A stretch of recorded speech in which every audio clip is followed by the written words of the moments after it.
Building by building, Gaza is being erased. Cities like broken skeletons laid waste by war. Graveyards of life and lives. The streets, homes and coffee houses of old now cast to the ground.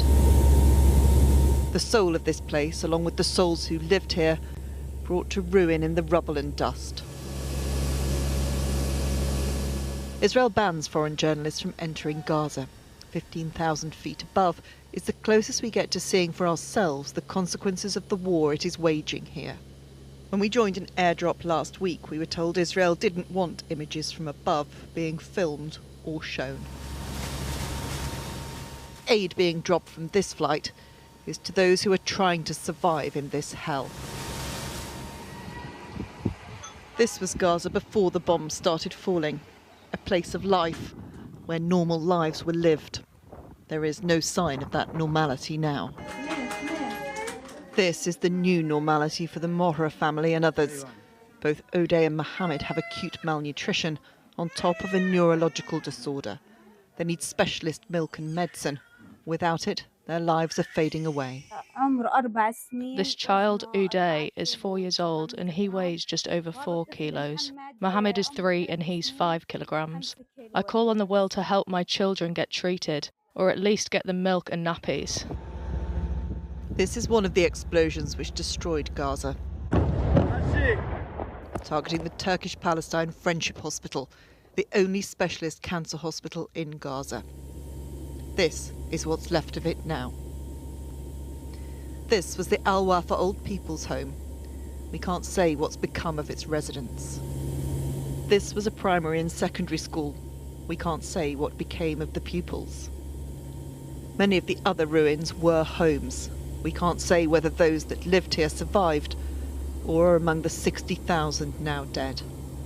Under international law, it is a war crime to target schools, hospitals and other civilian sites. Those trying to help Palestinians in Gaza survive are now struggling themselves.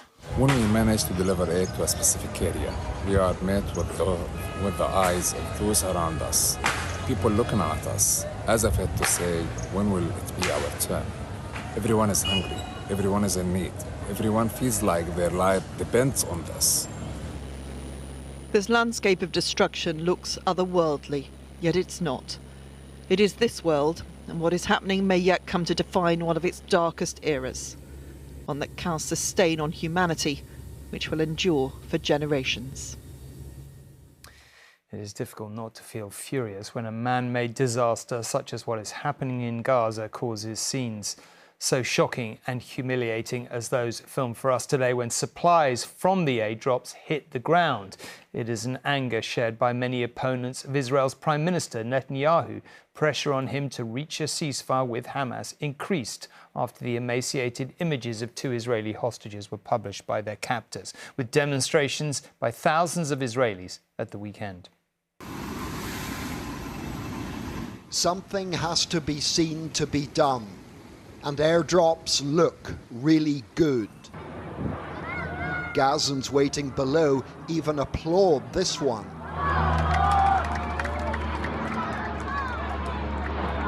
And then the race is on. There are gunshots. They know it's first come, first served. A free-for-all. While the supplies are dispatched with military precision, their descent is the last gentle thing about this process. Any sense of order comes crashing down the moment the pallets land in the hellhole that is Gaza. The strongest get stuck in and try to toss items to women relatives who are standing on the periphery of the melee.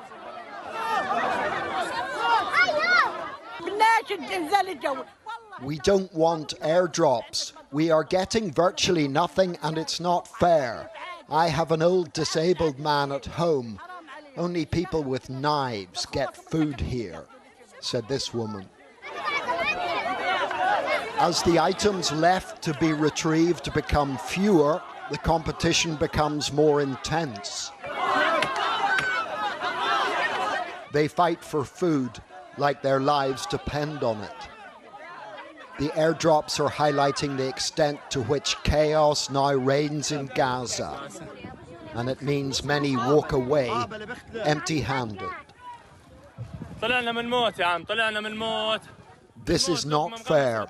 I've been waiting since 5 this morning. I want to tell the world they need to stop this war. It's humiliating. Otherwise, just kill us all with one bomb. I can't even give my children a piece of bread, said this man. This woman dropped lentils she managed to get and the bag broke. She's trying to sieve out the foodstuff. We're trying to get rid of the sand and stones so we can feed the children. Is this enough? Are you joking? They want to kill us, or they want us to kill each other, she said. Eli David is also impatient to see this war over, as he fears time is running out for his hostage brother. At the weekend, Hamas released these images of the emaciated Eviatar. At one point, he's digging his own grave. Eli can't bring himself to look at the images. My sister watched it, my father did, my mom and I, we couldn't. Because I know if I watch that video and I've heard the details, I know what's going on down there, I'll collapse. And right now, I'm his older brother. I need to take care of him. I need to fight for his life. Back in February, Hamas featured Eviatar in another cruel propaganda video as they forced him and a fellow captive to watch several hostages being set free. We thought that's the peak of cruelty, the peak of emotional torture.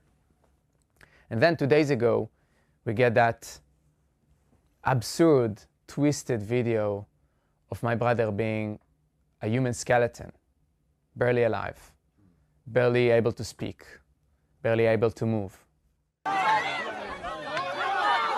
As peace negotiations flounder, the whole sorry mess that is Gaza seems to be going from bad to worse. As Israeli hostages are made to starve in tunnels above ground, Gazans are forced to do this. It's a graphic and distressing illustration of how much they need and how little they're getting. John Irvine, News at 10, Tel Aviv.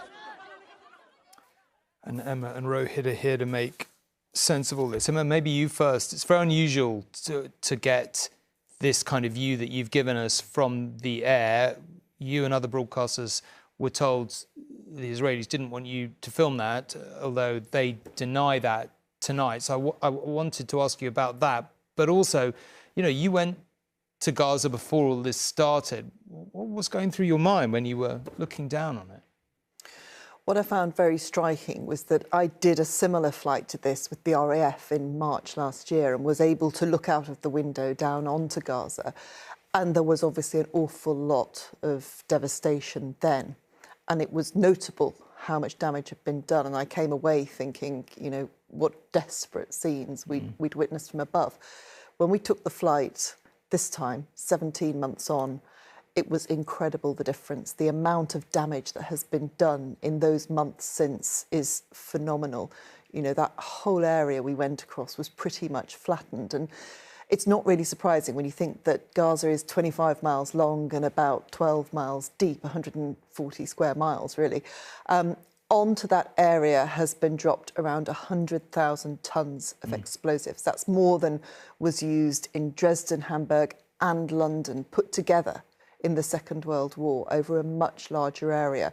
So that is why, with such concentrated hits, the damage has been so significant. And I think that Israel knows it has questions that it will have to answer at some point about this. And as Prime Minister Netanyahu is suggesting that he is going to expand this war, it's very hard to see what else he can do to really damage the infrastructure and the land. But without question, further expansion will do great damage to the people. Rohit, this letter from many former heads of Mossad and Shin Bet, the internal, external security agencies was really extraordinary to see. What did you make of that, and what do you think is going to happen next in Gaza? Well, what's going to happen next depends on whether the signals we're hearing from Israel this evening are just a negotiation tactic or, in fact, a real plan. But the signal is that the Security Cabinet will this week be presented with a proposal for a full-scale occupation of the Gaza Strip by the Israeli Defense Forces. And even in the last 22 months of this fighting, we haven't seen anything like this. Three things have changed, really. One of them, and perhaps most significantly, is the fact that peace talks have stalled. All the officials who were indicating 2 weeks ago that there was progress imminent are now either pessimistic or they're not answering the phone. And secondly, the mood has changed internationally and domestically. We have allies like the UK, France, Canada talking about the recognition of a Palestinian state. But internally, we've had this phase of sort of tongue biting. You know, it happens so often in countries which are at war, where people hold back their criticism of the way the war is being operated, prioritising a sense of national unity. Now, this letter from 600 former officials, these are security and defence officials, they're not like their British equivalents. In Israeli society, they're well respected. Many of them are household names. Their criticism really means something. And so it does appear that potentially we're now entering a perilous and unpredictable phase of this conflict.